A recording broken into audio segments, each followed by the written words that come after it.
This episode of The Memory Palace is brought to you by Article. We are big fans of Article here at The Memory Palace.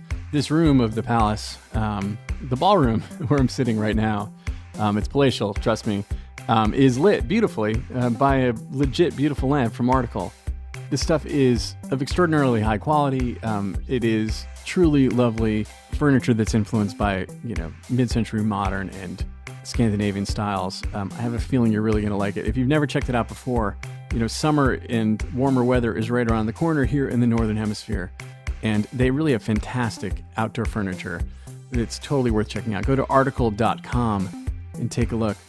The stuff looks great, and it is made with all these outdoor-friendly materials like teak and acacia wood and granite and galvanized steel and rattan, and it comes to you with a flat delivery fee of $49, regardless of what you're buying and how big the order is. So go to www.article.com/memorypalace and get $50 off your first purchase of $100 or more. That is www.article.com/memorypalace. Go check it out.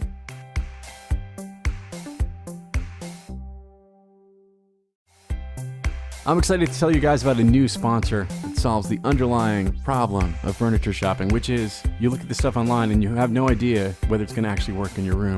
Well, say hello to Modsy.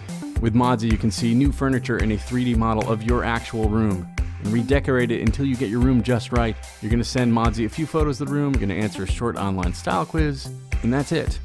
Then you have this sort of 3D model of your room, and then you can take furniture that they have from all these great partners, like Crate & Barrel and West Elm, and spin them around, and you can see exactly how they're going to look in your space. And there's no more, crossing your fingers and just hoping it's going to fit, or crossing your fingers and just hoping that the colors aren't going to clash.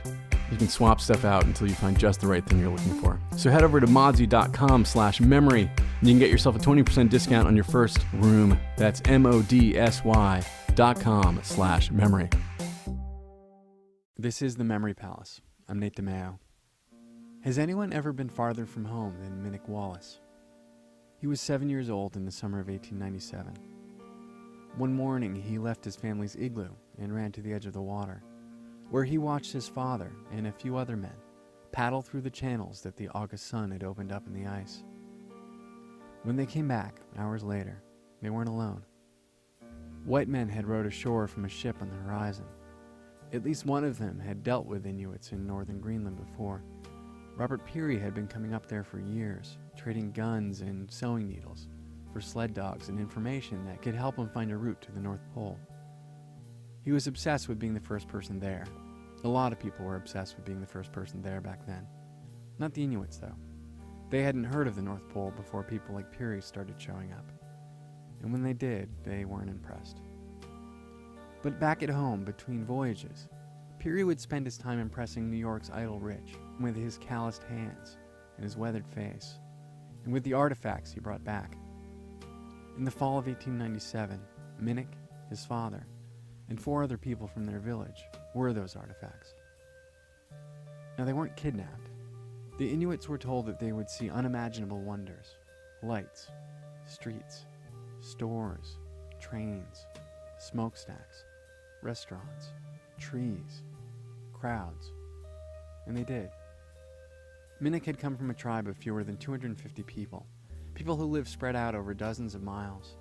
And here, to meet their boat at the dock in Brooklyn, there were 30,000, arriving on bicycles, in carriages pulled by animals he could only assume were the biggest dogs he'd ever seen, and paying a quarter each just to get a look at the Eskimos.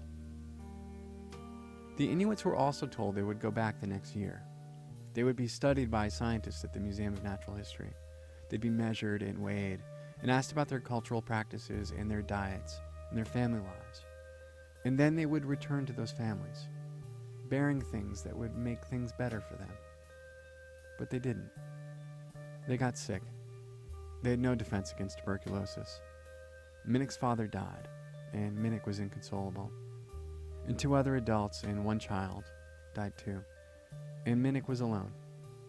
He asked the people at the museum, people who were nice to him, people who felt terribly about what had happened to this boy in New York. He asked them to let him give his father a proper burial. So one night, Minnick and his caretakers performed an Inuit burial on the Upper West Side of Manhattan. 7 years old and fatherless, Minnick moved in with William Wallace, the museum superintendent, and was raised as his son. At 15 years old, Minnick went to Wallace and asked him why the kids at school were suddenly making fun of him.